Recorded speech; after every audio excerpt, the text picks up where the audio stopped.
Assalamualaikum warahmatullahi wabarakatuh. Salam sejahtera bagi kita semua. Kami dari kelompok 4 akan mempresentasikan materi sekuritas dan laba per saham. Sebelum kami memasuki sesi presentasi, di sini saya akan memperkenalkan anggota kelompok terlebih dahulu. Yang pertama ada Muhammad Haris Hidayat dengan nomor induk mahasiswa A1C020158. Lalu yang kedua ada M. Fajaruddin Akbar dengan nomor induk mahasiswa A1C020136. Lalu yang ketiga ada Muhammad Fajrun dengan nomor induk mahasiswa A1C02015156. Lalu yang keempat ada Muhammad Faizul Al-Isnaini dengan nomor induk mahasiswa A1C020151. Lalu yang kelima ada M. Zikri Ramadan dengan nomor induk mahasiswa A1C020139. Lalu yang keenam ada Muhammad Halilullah dengan nomor induk mahasiswa A1C020152. Lalu yang ketujuh ada Ahmad Yogi Aryadi dengan nomor induk mahasiswa A1C118006. Lalu selanjutnya kami akan memasuki sesi presentasi dengan materi yang akan dibawakan oleh Muhammad Haris Hidayat. Dipersilakan kepada saudara Haris Hidayat untuk mempresentasikan materi tersebut. Baiklah, terima kasih kepada Pak Moderator M. Zikri Ramadan. Di sini saya akan menjelaskan saham dilutif dan laba per saham, surat-surat berharga, dan laba per saham. Di sini ada dilutif efek. Nah, dilutif efek ini ada hutang dan ekuitas, hutang konversi, konversi saham preferen, dan yang kedua ada waran saham. Di waran saham ini ada waran dan sekuritas lainnya, hak saham. Dan yang ketiga, rencana kompensasi saham. Di sini ada pengukuran pengakuan stok terbatas, rencana pembelian, saham karyawan, rencana pengungkapan kompensasi. Dan yang keempat, di sini ada dasar laba per saham. Nah, di dasar laba per saham ini ada struktur sederhana, komprehensif, contohnya seperti itu ya. Dan yang terakhir, penutup laba per saham. Di sini ada konversi sekuritas opsi dan surat perintah masalah kontingensi, antitidulisi, presentasi, dan pengungkapan. Selanjutnya. Nah, selanjutnya di sini ada saham dilutif. Saham dilutif ini ada hutang ekuitas.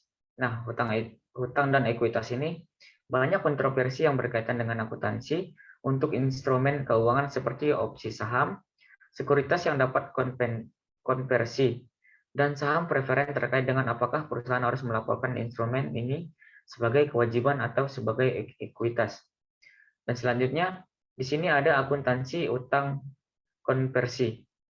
Nah, ini obligasi konversi dapat diubah menjadi sekuritas perusahaan lainnya selama beberapa jangka waktu tertentu setelah penerbitan. Ikatan konvertibel menggabungkan manfaat dari ikatan dengan hak istimewa untuk menukarkan dengan saham pada opsi pemegang saham. Nah, selanjutnya saya akan serahkan kepada Pak Moderator.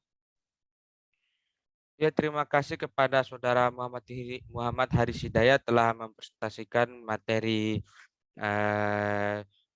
surat-surat berharga dan laba per saham dan saham dilutif. Lalu akan dilanjutkan oleh saudara Muhammad Faizul Al-Isnaini yang akan mempresentasikan materi pada saat penerbitan, dan selanjutnya dipersilakan oleh saudara Muhammad Faizul Al-Isnaini untuk mempresentasikan materi tersebut. Oke, terima kasih Pak Moderator telah memberikan saya kesempatan. Dan selanjutnya adalah pada saat penerbitan. Metode untuk mencatat obligasi konversi pada tanggal penerbitan mengikuti metode digunakan untuk mencatat masalah utang langsung. Selanjutnya. Dan materi selanjutnya adalah pada saat konversi. Untuk mencatat konversi, metode nilai buku mencatat efek yang ditukar dengan obligasi pada nilai. Jika konveksi obligasi menjadi sekuritas lain, perusahaan menggunakan metode ini. perusahaan menggunakan metode nilai buku, tercatat nilai buku obligasi. Sebagai ilustrasi, asumsikan Hilton Inc. memiliki ikatan $1.000 yang dapat konversi menjadi saham yang menjadi 10 saham. Menjadi 10 saham biasa nilai nominal $10. Pada saat konversi yang belum diamortisasi premium adalah $50. Hilton mencatat konversi obligasi sebagai berikut. Utang obligasi 1.000, premi hutang obligasi ada 50, saham biasa ada 100, modal disetor dalam kelebihan per saham biasa ada 950, dan materi selanjutnya adalah konveksi terinduksi. Terkadang penerbit ingin mendorong konveksi yang cepat di utang, konveksi ke efek ekuitas untuk mengurangi biaya bunga atau untuk meningkatkan rasio utang terhadap ekuitas. Asumsikan bahwa Heloid Inc. memiliki surat hutang konversi dengan nilai nominal $1 juta bunga per tahunnya untuk menggunakan Heloid setuju untuk membayar pemegang convertible di Ventures $80 tambahan jika mereka akan mengkonversi dengan asumsi konversi terjadi. Heloid membuat entry berikut. Biaya konversi hutang ada 80.000, hutang obligasi ada 1 juta, saham biasa ada 100.000, model disetor dalam kelebihan per saham biasa ada 900.000, uang tunai ada 80.000. Dan selanjutnya saya akan kembalikan kepada Pak Moderator. Kepada Pak Moderator saya persilakan. Ya, terima kasih kepada Saudara Muhammad Fajrul Alisnaini telah menyampaikan atau mempresentasikan materi tersebut.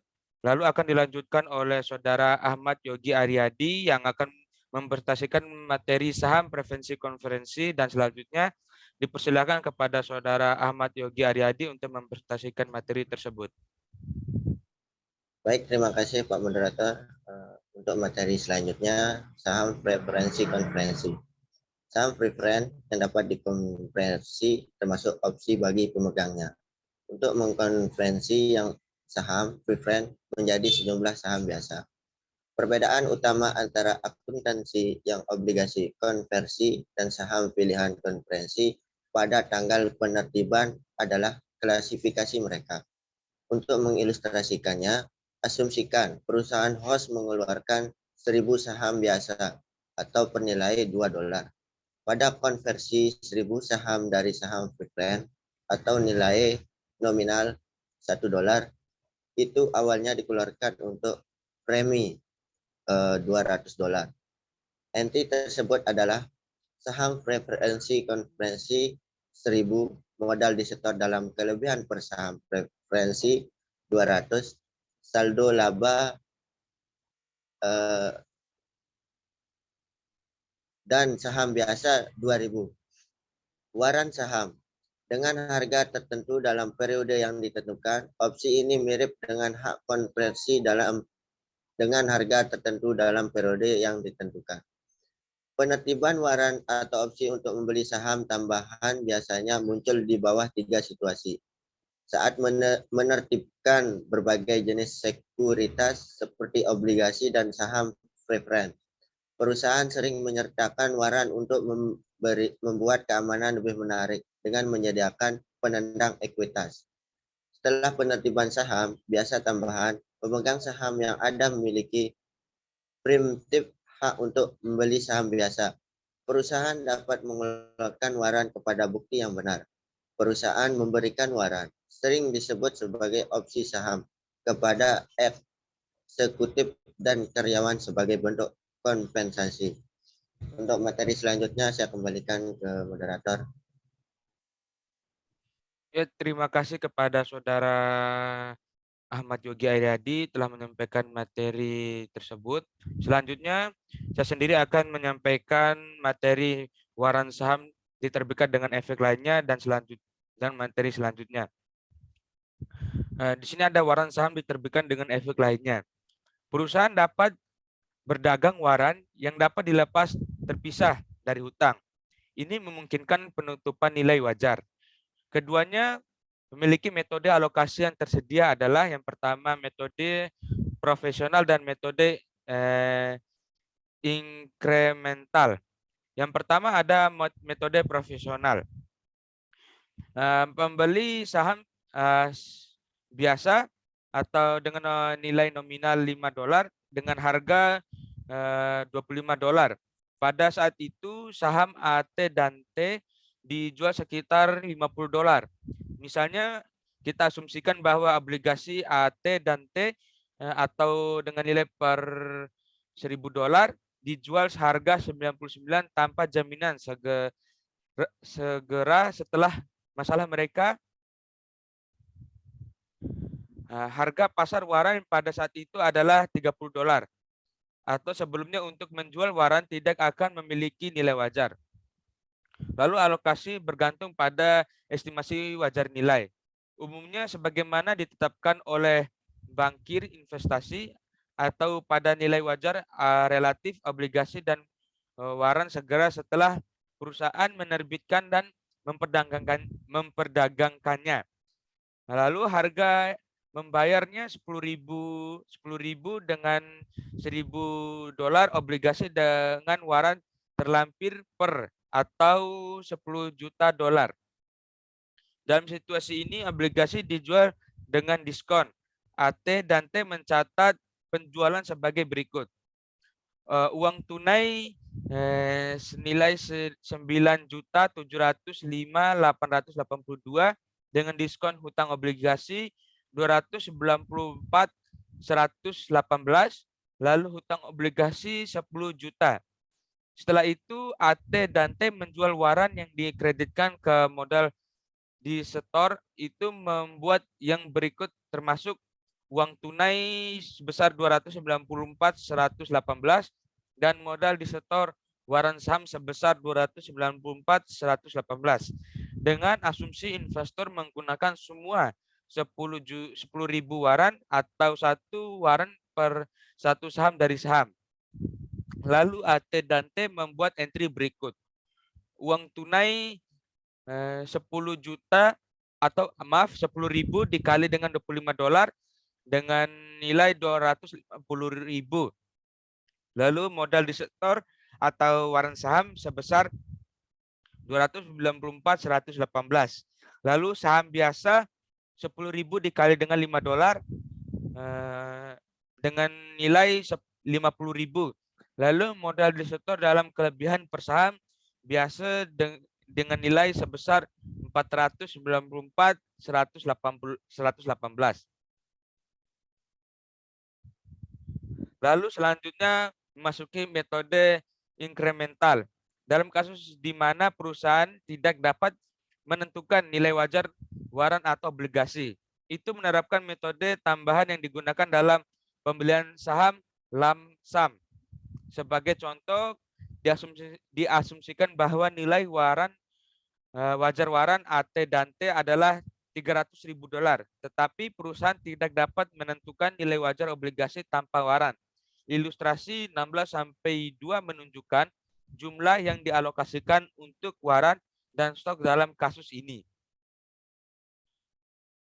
Lalu selanjutnya akan dipresentasikan oleh Saudara M. Fajaruddin Akbar dengan materi rencana kompensasi saham. Terima kasih penjelasan yang telah saya sampaikan. Dilanjutkan oleh Saudara M. Fajaruddin Akbar. Dipersilakan untuk mempresentasikan materi tersebut.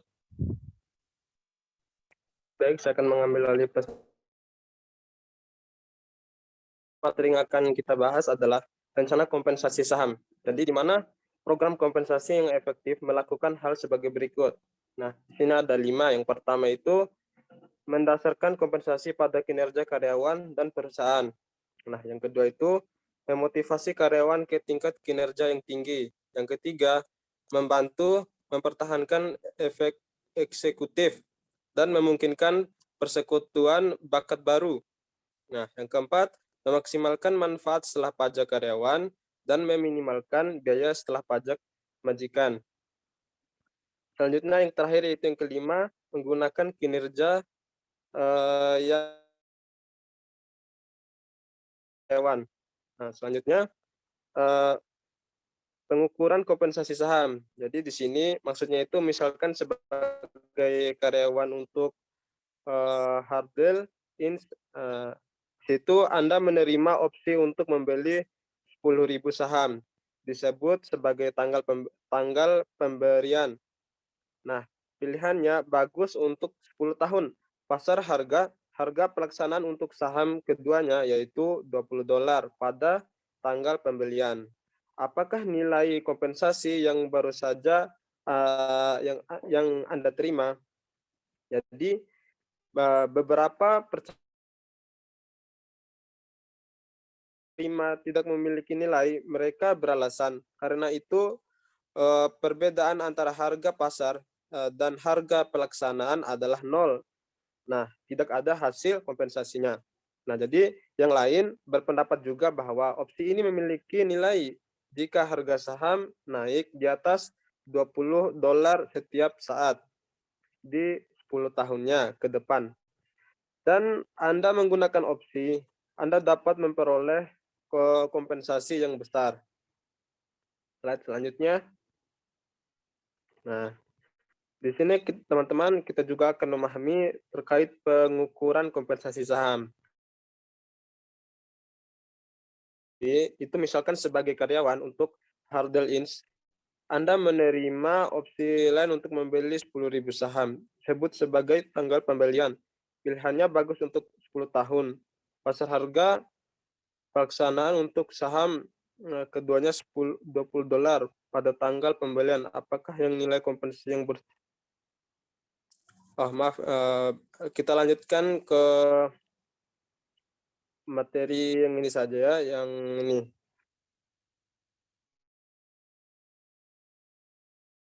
Jadi, bagaimana kita menentukan biaya berdasarkan metode nilai wajar. Perusahaan menghitung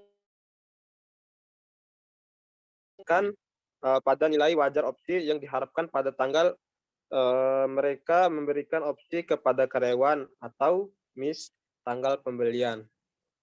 Jadi segitu saja dari saya, Pak Moderator. Ini siapa yang lanjutin?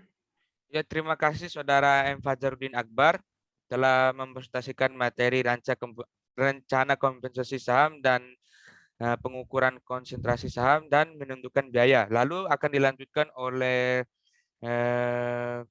Muhammad Halilullah dengan materi mengalokasikan beban kompensasi, dan selanjutnya dipersilakan untuk Saudara Muhammad Halilullah untuk mempresentasikan materi tersebut. Baik, terima kasih pada Bapak Moderator. Di mana selanjutnya ini ada mengalokasikan beban kompensasi. Secara umum, perusahaan mengakui biaya kompensasi pada periode di mana perusahaan tersebut karyawan melakukan layanan periode layanan, kecuali ditentukan lain. Layanan periode adalah periode vesting, waktu antara tanggal pemberian dan tanggal vesting. Selanjutnya itu contoh kompensasi saham. Asumsikan itu aktif 1 November 2016. Pemegang saham perusahaan Chen menyetujui rencana yang memberikan 5 opsi eksekutif perusahaan untuk membeli 2.000 saham. Masing-masing perusahaan sebesar $1. Nilai nominal saham biasa. Perusahaan memberikan opsi pada 1 Januari 2017. Eksekutif dapat menggunakan opsi kapan saja dalam 10 tahun ke depan.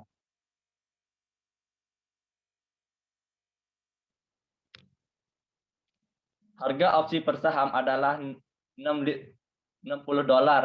dan harga pasar saham pada tanggal pemberian adalah $70 per saham. Untuk membuat ilustrasi, ilustrasi ini sederhana, kami menganggap itu nilai wajar. Model penetapan harga opsi menentukan total biaya kompensasi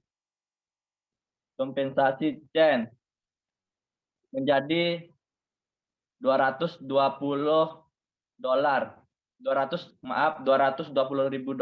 seperti yang ditunjukkan.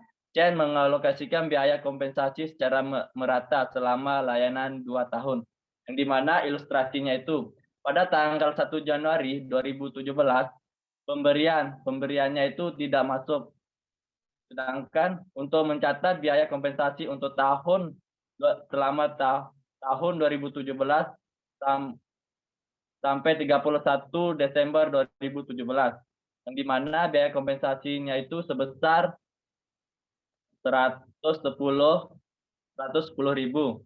Sedangkan metode modal disetor opsi per saham, yang dimana 220.000 dibagi 2 sama dengan 110.000.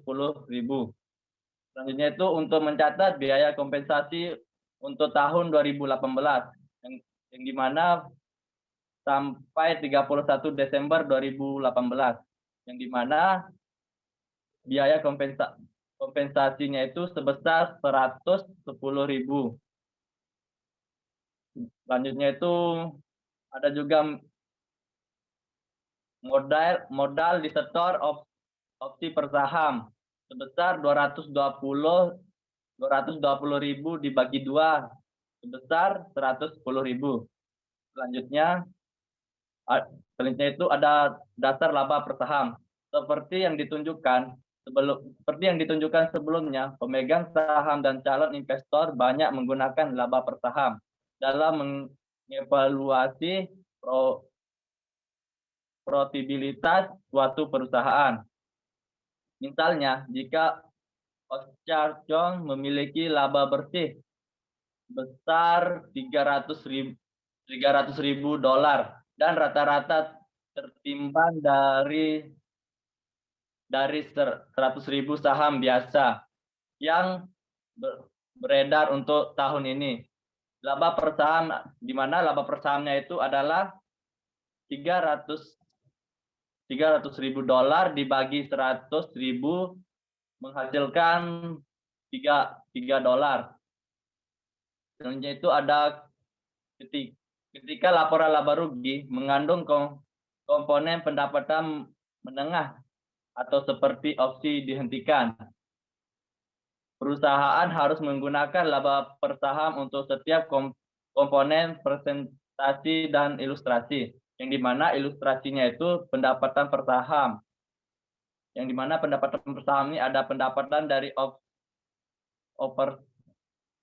overpay dilanjutkan sebesar $4. Terus ada juga rugi overpay yang dihentikan setelah dikurangi pajak sebesar 0,60. Selanjutnya itu menghasilkan pendapatan bersih sebesar $3,40. Selanjutnya itu next ada saldo laba per saham, yang dimana diskusi SPS pada poin ini melakukan untuk SPS dasar untuk struktur modal sederhana. Satu masalah dengan perhitungan SPS dasar adalah bahwa ia gagal mengenai dampak potensi dari efek dilutif komponensi, memiliki compatible sekuritas, opsi waran atau hak-hak lain yang pada saat konversi, atau seperti yang ditunjukkan sebelumnya, struktur modal yang kompleks dan struktur modal yang kompleks ada ketika suatu perusahaan pelaksanaan dapat mencairkan laba per saham. Ketika sebuah perusahaan memiliki struktur modal yang kompleks, itu umumnya melaporkan laba per saham dari laba per saham dasar dan dilusian. beberapa sekuritas bersifat antidilutif. Efek antidilutif adalah efek yang pada konversi atau penggunaan meningkatkan laba per saham atau mengurangi kerugian per saham. Sekian dari saya kembalikan ke Bapak Moderator. Terima kasih Saudara Muhammad Fadlullah. Selanjutnya materi akan dilanjutkan oleh Saudara Muhammad Fajrun. Dipersilakan Saudara Muhammad Fajrun. Terima kasih Pak Moderator atas kesempatannya. EPS terdilusi, efek konversi. Pada konversi, perusahaan menukar sekuritas yang dapat dikonversi dengan saham biasa. Perusahaan mengukur efek dilutif dari konversi potensial pada EPS menggunakan jika dikonversi metode. Terkait dengan contoh komprehensif metode jika dikonversi, dapat dilihat teman-teman di sini. Selanjutnya Pak Moderator.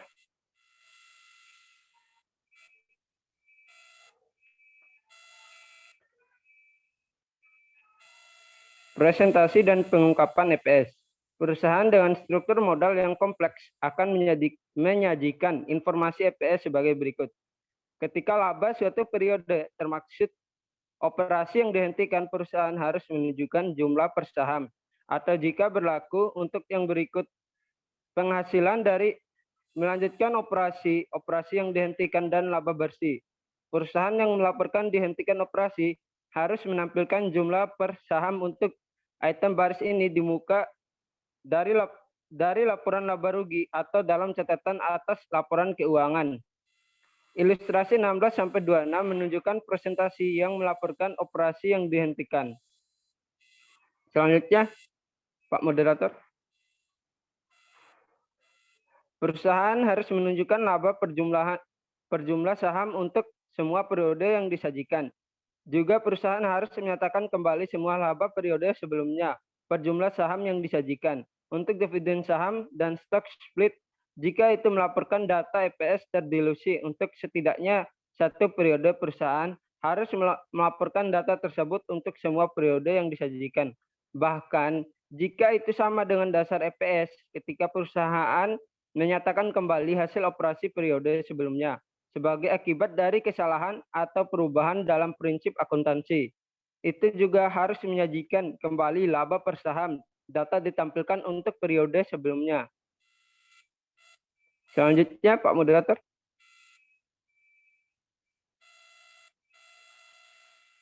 Nah, terkait dengan struktur modal yang kompleks dan penyajian ganda laba per saham membutuhkan pengungkapan tambahan berikut dalam bentuk catatan. Deskripsi hak dan hak istimewa terkait sebagai sekuritas yang beredar. Rekonsiliasi pembilang dan penyebut dari dasar dan diencerkan berbagai perhitungan termasuk pendapatan individu dan efek jumlah saham semua sekuritas yang mempengaruhi EPS.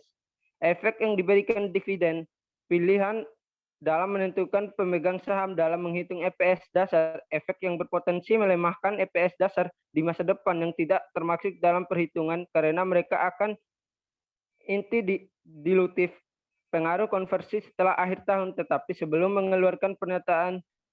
Ilustrasi 16-27 menyajikan rekonsiliasi dan pengungkapan terkait untuk memenuhi persyaratan standar ini. Selanjutnya, Pak Moderator. Terima kasih kepada Saudara Muhammad Fajrul telah menyampaikan materinya. Sekian presentasi dari kelompok kami. Saya mengucapkan terima kasih kepada teman-teman atas perhatiannya. Semoga menambah wawasan dan ilmu buat teman-teman. Saya juga mengucapkan banyak mohon maaf jika ada salah penyampaian atau kata. Wassalamualaikum warahmatullahi wabarakatuh. Waalaikumsalam warahmatullahi wabarakatuh. Waalaikumsalam warahmatullahi wabarakatuh.